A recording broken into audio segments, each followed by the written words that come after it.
شيلة بمناسبة تقاعد الملازم أول علي شريف الغامدي. كلمات فيصل سعيد بن عليا، أداء المنشد فيصل الغامدي.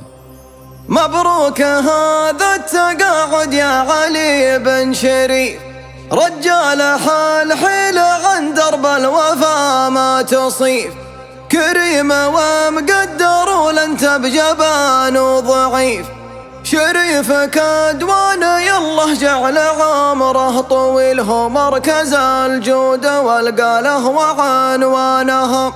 يا لا لا لا لا لا لا لا لا لا لا لا لا لا، هو مركز الجود والقاله وعنوانه. يا لا لا لا لا لا لا لا لا لا لا لا، هو مركز الجود والقاله وعنوانه. ذكر الله قبل مبدا صلوا على النبي، ويا شياطين بقعه الليلي واهربي، وجيت بابيوت وتشوش بعود وصبي، شريفك أدوان يالله جعل عمره طويل، هو مركز الجود والقاله وعنوانه.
مكتوب.